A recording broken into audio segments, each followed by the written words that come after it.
Great. All right, thank you everybody for joining us for this Q&A. I'll introduce our speakers here in just a second. Appreciate you making the time and traveling down here to the theater after a very exciting and a little bit longer than we thought it might run, but well worth it main stage event. So I'll introduce our speakers and then I'll have the mic if we need it. Otherwise, just go ahead and ask your questions. We're going to do a Q&A session here for about 30 minutes or so. Most of you, all of you met Scott Ayler this morning. He's Corporate Vice President of the Data Center Business, gentleman at the Data Center Business at AMD. And he's joined by Ram Pedavadla, who is the Corporate Vice President of Data Center Products. So pretty much anything. They can cover just about any topic from the architecture to the business side of it. So I'll go ahead and open it up for the Q&A. Who would like to go first? Patrick Kennedy. Can I ask a question or no? Of course you can. Do I need the mic? All right, so everybody else. Hey guys, Hey there. Patrick Kennedy. Hey, so why is there no 48 core single socket part? Why does it jump from 32 to 64? Great question. So maybe you didn't, I don't know if Mike picked up, but the question was why is there not a 48 core kind of single socket part? I think maybe a point to clarify is actually every SKU in the stack is single socket capable. So the two 48 core parts that we have in the stack are single socket capable. But I think when you look at the price positioning, it felt like that there was a need to move the 64 core to make the single socket economics work.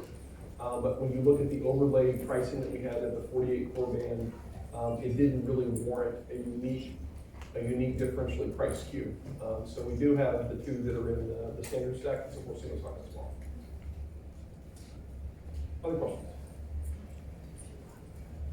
Next question.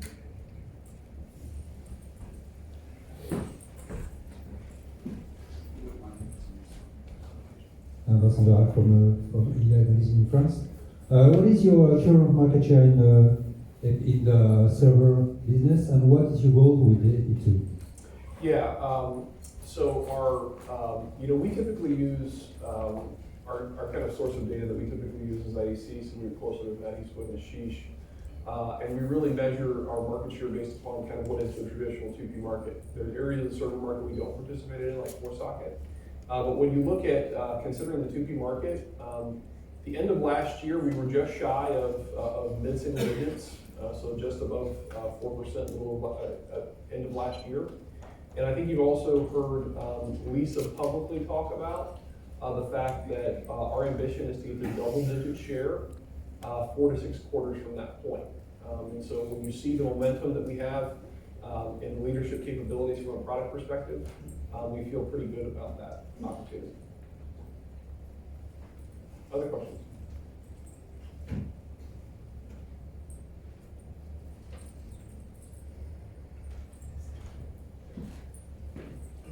This girl from Tokyo. So, simple question. Why is the Gen 2 EPYC still keeping the 8 channel memory?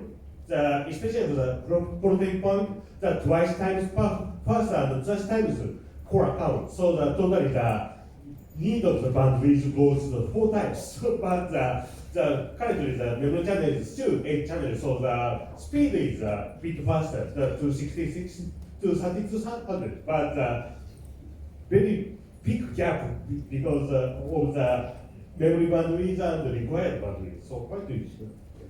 And maybe repeat the I question. think I maybe, let me rephrase the question to make sure that I got it is, so we have a very large jump in core count, okay?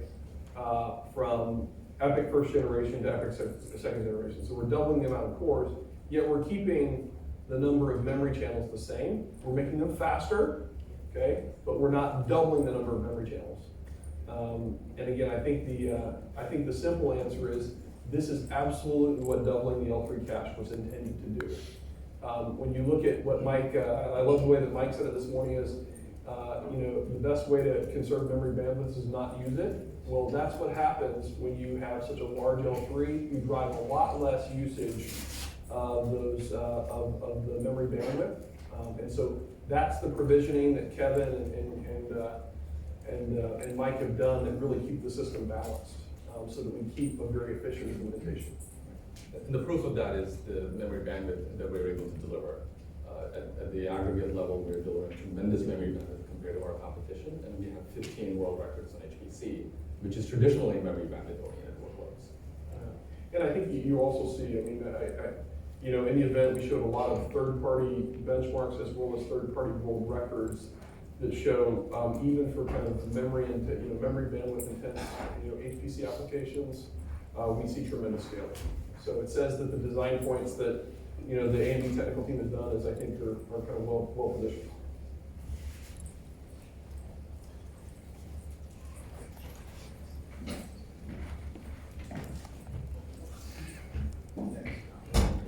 Hello, I come from China. Just now, I see a lot of partners. They showed how AMD CPU helped them to improve their business, but I don't see Chinese partners. So, would you please introduce some examples about Chinese partner or Chinese market? Yes, absolutely. So it's important maybe to note part of the, and we appreciate, you know, the China press coming kind of so far to be part of the event, is we will also be hosting similar events like this in China in the very near future, where we expect to showcase China partners in China.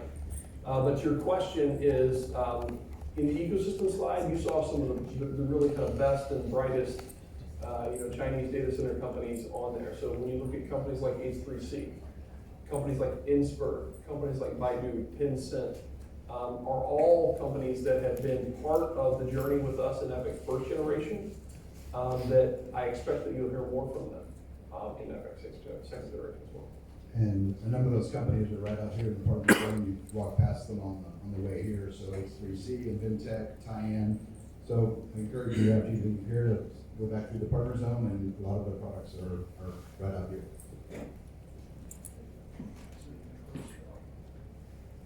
I want to know why the services are still so low on the EPYC part. What if customer need a very high privacy? Yeah. So I don't think they're so low, but I appreciate the question. I think the thing that you have to look at is it's about kind of delivering the appropriate level of performance. And so when you look at the combination of 15% IPC, you saw Mark showcase that for server type workloads, that is even greater. He showed a scenario where you got 23% IPC across a common set of data center workloads, and even some applications you see even 40% IPC. So I think that's the first ingredient. I think the other thing is, again, looking at double the cache in every dimension of our competition, right? Again, cache is a tremendous accelerator. So it's really about the system level performance that we think matters. There are improvements that we're absolutely making from frequency. If you look at prior generation, Naples EPYC first generation, EPYC second generation, we see a lot of improvement in both base frequency and boost frequency. And I would say it's early days, we're not done, right? There's things that we continue to work on to improve not only the IPC and architectural leadership we've established, but also base frequency as well.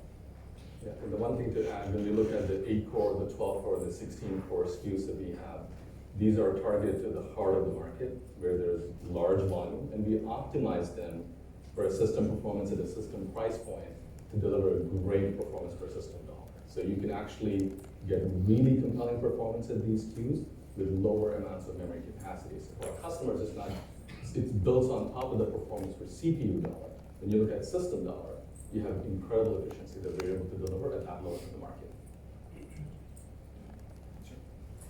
Can you introduce yourself and your publication? Sure, yeah, Alex Zaharovoid from itwire.com in Australia. I've got you guys on a live stream, and I've even got some questions from people watching. But my first question is simply revolves around, obviously the performance is great. You want all the data centers in the world to upgrade straight away. Google can afford to do it. They've got 100 billion. They just came out as having more money this quarter than Apple. So they can afford to just rip and replace everything, and I don't know what they'll do with it. But how quickly do you think data centers will upgrade?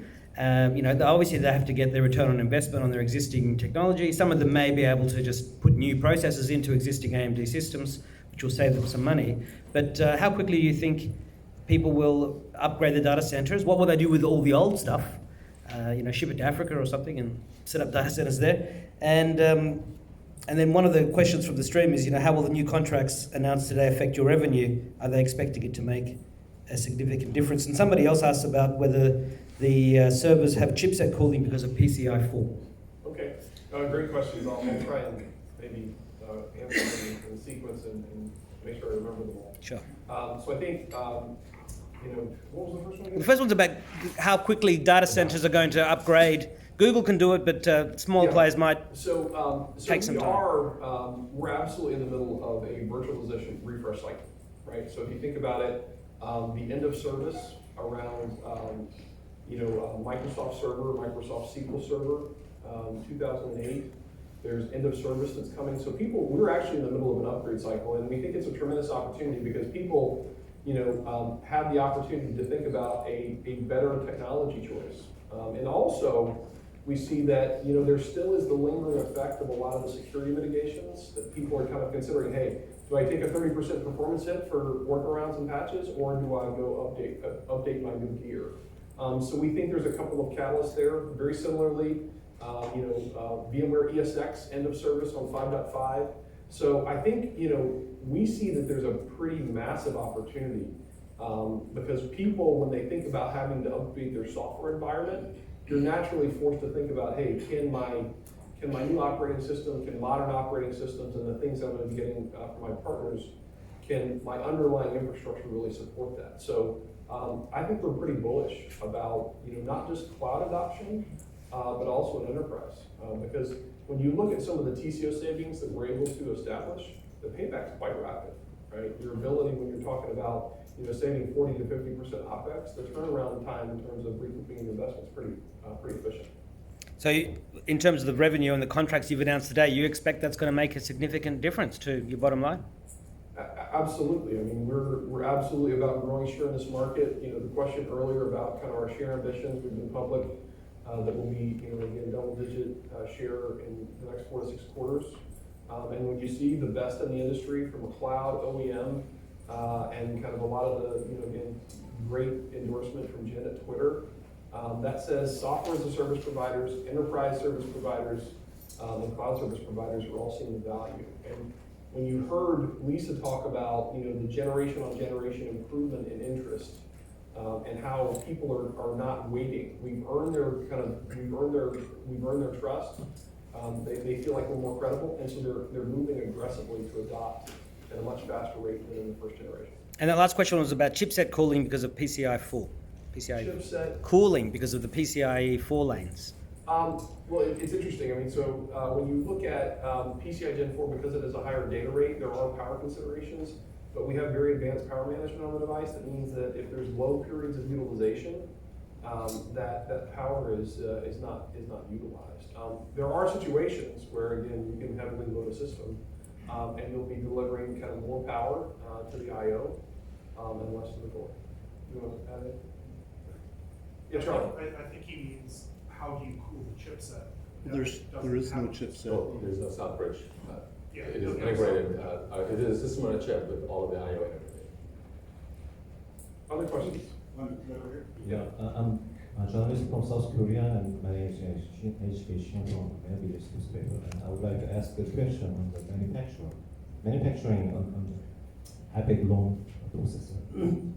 Because we have such a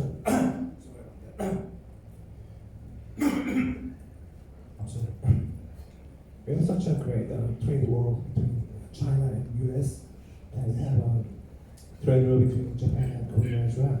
So today, do you have any issues or problems between in terms of the manufacturing and getting the supply of the materials that is needed for the EPYC processor? Yeah, great question. Is obviously a very dynamic environment from a geopolitical perspective. But I think if you look at our supply chain, I think is very robust as it relates to both for first generation EPYC processor as well as second generation from a supply chain perspective. We have foundry capabilities. We have one of our major foundries that's actually here in the U.S.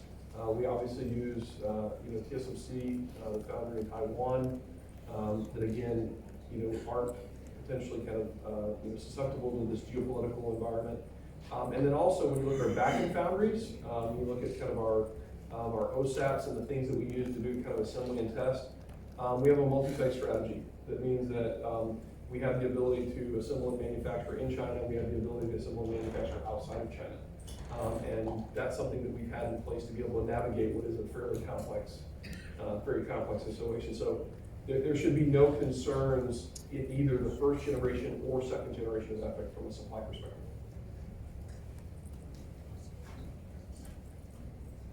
Hello, Vedat Taşkan from Enterprise Next. You put the expectations to a new level with the EPYC Gen 2 processors. At the same day, you announced that your third generation Milan design is complete. Don't you worry that this may trigger an Osmar signal? Great question. Do we believe that by talking about the fact that the design is complete on Milan, that people will wait? I think that the key thing is just because the design is complete does not mean that we're kind of near its introduction, right? I think the emphasis that I think you heard from Mark and from Lisa is really one around is us being a trusted execution partner. Just because the design is complete, that's kind of only half the battle, right? We've got lots of productization work, lots of other things to do, and the key thing is, Rome and Milan are platform compatible, so people should not wait. People will not wait. And if you think about it, it's a competitive situation for them. If their partners, if their competitors are upgrading their IT and getting that much more performance per dollar and getting their IT dollars going that much further, it's a competitive issue to not upgrade with Rome. And I think, the sentiment that you hopefully heard from Lisa is, hopefully it's obvious that really Rome is the right choice. Other questions? One more up front here. Hi, thanks Alex again from ITY. A couple more questions from the streaming audience. One person would like to know when the EPYC 2 SKUs are going to be able to be ordered through the normal channel. And the other one was, did the performance variance they showed in their charts include security mitigations for both platforms? Yeah, two great questions. So if you look, availability of the EPYC product stack through normal channels is today. When I talk about normal channels, think about commercial resellers of systems. You heard from HPE, you heard from Lenovo, that they have systems that are available for order and delivery very, very soon. So those are things that, again, place an order, it's the lead time of the system to get it built. So high availability on OEM systems, very similar from an ODM perspective. You'll see in the partner zone, Gigabyte, Supermicro, Tyan, ASUS. We talked about H3C, Supermicro. We have broad availability for order today. Okay, we've been running a high volume production with Rome throughout our second quarter, the calendar second quarter. So we are in high volume production and have very broad availability from a server perspective. From a component channel perspective, your ability to go buy EPYC via an e-tailer, via distributor, again, those things are available today. And for customers that are interested, we can definitely make sure that we are connecting them to the distributor partners and the e-tailers that will have stock available for order. It's not just enough to have the chips as well. You have to make sure that you have the corresponding inventory of ODM and kind of motherboards. So again, looking at the ecosystem of motherboard vendors, we're in a very good position as it relates to availability. So it's available today. And the second question was about the performance and security mitigations, for both platforms. Yeah, so if you look, the configurations that we included on Cascade Lake did not have any unique security mitigations, right? So we didn't deprecate them. The other thing that's worth noting is all of these benchmarks that you saw are actually third-party certified and published benchmarks. So they're not a benchmark that we ran. They are published world records from before AMD's EPYC second generation went in and destroyed them. So I think it's very important that that we have very good confidence about our performance, and it really is built around third-party benchmarks. Thank you.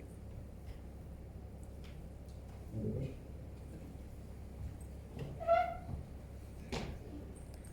Hi, Tiffany Trader, HPC Wire. Two quick questions. I'm not sure you'll be able to answer, but I'm wondering if you can confirm yet at this time whether the Frontier supercomputer will use Genoa.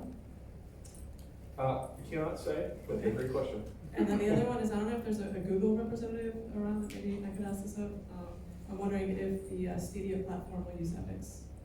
I think the Google news that you heard today was really around shared infrastructure and around the plans to implement EPYC on Google Cloud, and I think that's the extent of the information that's been released.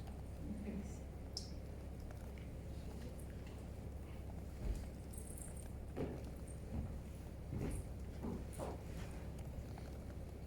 Hello, Giancarlo Balsetta from Tom's Hardware, Italy.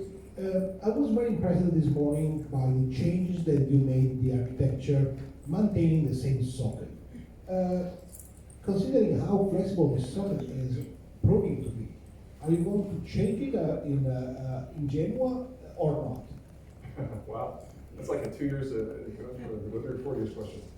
I think again, and first of all, thanks for your question because it validates an important part of our strategy, is socket longevity.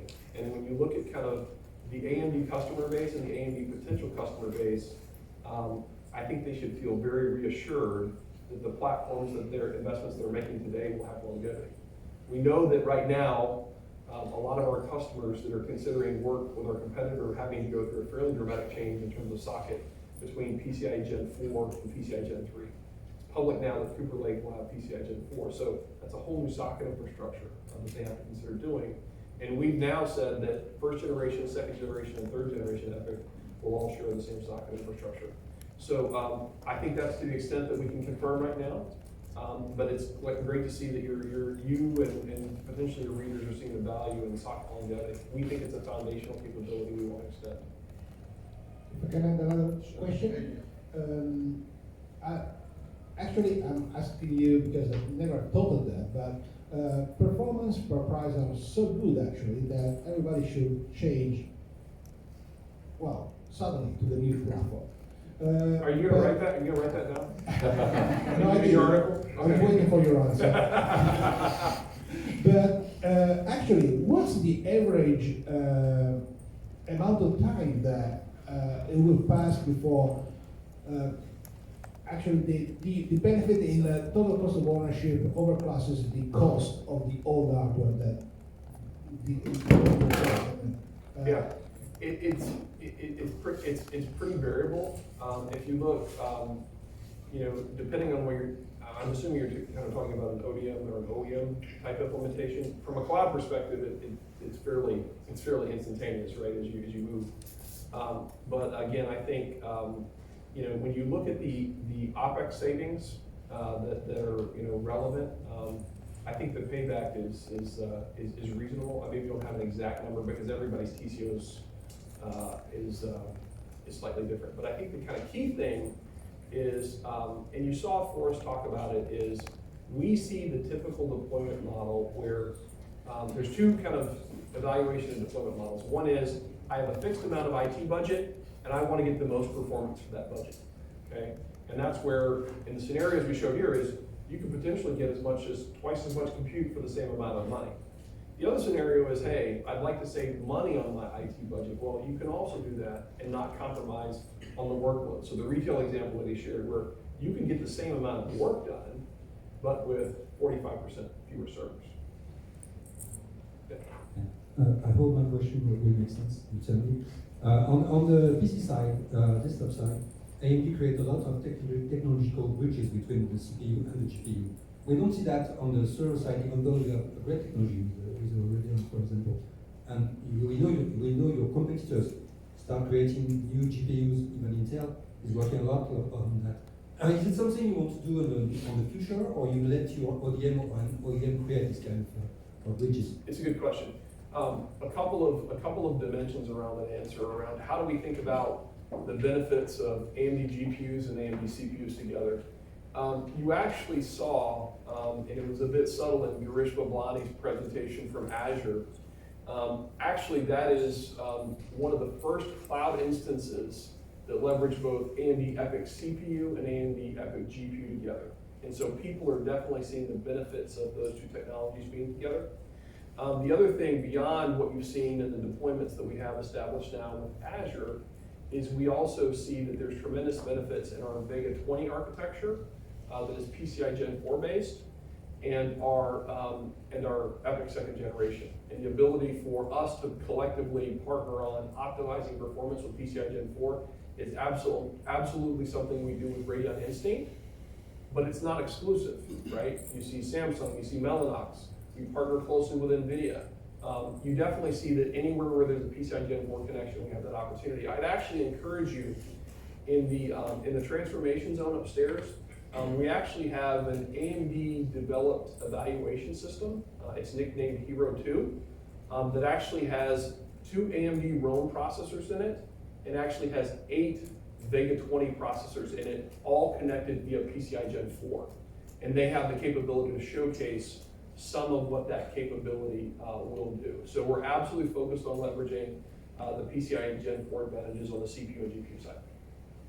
And that connectivity, by the way, scales pretty linearly as you add more GPUs given PCI Gen 4. So 8 GPUs, you get more than 7.5x, which is very near linear scale. And it translates to actual application performance. So we have Resonant 50, image inference, image training type performance, where we are neck and neck with Tesla V100. So that's the advantage of it. Dennis Orange from Network Banks in Croatia. I have a question. Is the same manufacturing process used for idle die on Ryzen, new Ryzen 3, and EPYC 2? The manufacturing technology for EPYC second generation IMD is 14 nanometer. Okay, so they are both the same global foundries. Correct. They're both manufacturing global foundries. Okay, and my second question is the CTDP values for various CPUs, new CPUs. What are the infrastructure requirements for enabling them? So if I want to use 240 watts of CTDP on the top SKU, what do I need to do? What kind of system do I need to buy to get that kind of performance? Yeah, so you'll need to provision the platform for that thermal envelope, and it's really a BIOS setting to be able to let the power, the TDP go up to that. And what that does really is delivers more power to the cores and gives you incrementally better frequency and performance. That's really the I need to buy a new server, or I can... No, you can configure it through the BIOS as long as the server is provisioned to handle the power. yeah, I think it's important to note that we did add in this generation a new power band, an IRM level called Group B, that is that 225 watt TDP level. And that actually does require kind of a new IRM capability, voltage regulator and cooling. And so what you'll see is in the partner zone, you'll see that there's a lot of new platforms that have the ability to kind of cater to that newer power level. But if you look at the other power levels that are in the stack, the 200 watt and below, those are all things that can be dropped into existing Naples platforms. So think about, to leverage the higher power, you're going to need kind of a new platform that kind of leverages that kind of higher capability. But if you're talking about things that are 200 watt below, you can absolutely drop those into into Naples EPYC Gen 1 platforms. Today we see the top 3 cloud providers is Amazon, Microsoft, and Google. And you also list the Baidu and Tencent cloud, but don't have Alibaba cloud. China's biggest cloud provider. Do you have any plan on Alibaba? Yeah, I think we're working to expand our customer base globally, right? So I think I think we're in pursuit of many customers. We would love to continue to expand our customer base. I'll leave it at that.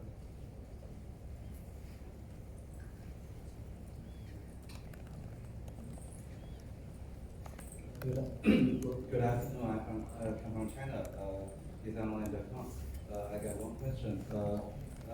In this morning, I saw on the slide in the architecture briefing, the I/O core is made in 14 nanometer technology, but when I see the CPU picture, the I/O core was quite big, and the core part was so small. Why is that? Why we use the 14 nanometer technology to build that I/O core, and how is that I/O core's power consumption? Yeah. So it's an obvious question when you have a very large piece of silicon. I think you heard from Kevin this morning talk about one of the challenges with a lot of the I/O circuitry is it actually doesn't scale very well with process technology. So when you go to 7 nanometer, a lot of the I/O circuits, they don't get cut, and their size doesn't get cut in half. So if you look, the approach of taking a mature technology at a very effective and kind of highly amortized cost point for I/O that doesn't scale very well is the right economic decision. And we then put things that do scale well, CPU cores and cache, in a technology that can really leverage that benefit. So that's the design decisions that we made around right IP for the right technology that delivers the right system level performance, and why the I/O is in 14, and why we're moving a lot of the more dense digital logic kind of functionality, cores and caches, into 7. We've got time for one more question. Hi, it's Miguel from Spain. Following up with his question, Ryzen third generation happened to be 12 nanometers on the I/O chip, and I would like to understand why with Ryzen solution you would go with 10 nanometers, and with an EPYC solution you would go with 14 nanometers for the I/O image. The process technologies are very similar. They're very similar. They're just a different operating point of the technology, so they're actually very kind of close cousins of each other. And I think the other thing that's worth noting is, again, if you think about the form factor from an I/O perspective of server is different, right? It's different than the constraint that you would have from a desktop product. I think we had one question. Yeah, Gary, this gentleman over here is trying to get your attention. He is hopping up and down. If he was only as loud as you, Dave. You weren't paying attention.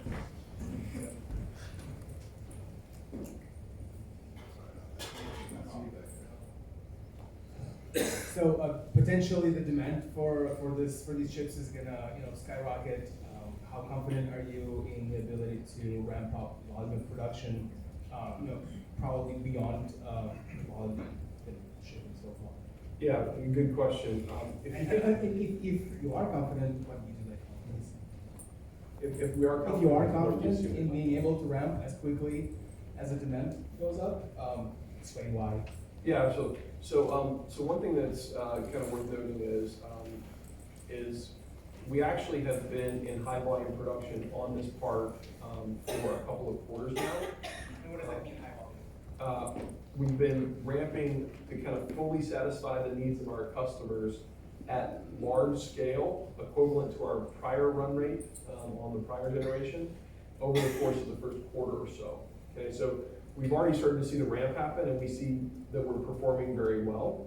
The other thing is we do share these technologies with our Matisse and Navi products, right? So we do see that there's a fab sharing, and we see that the factory performance is very strong across 7 nanometer, right? So I think we definitely see that from a server perspective, we're well positioned.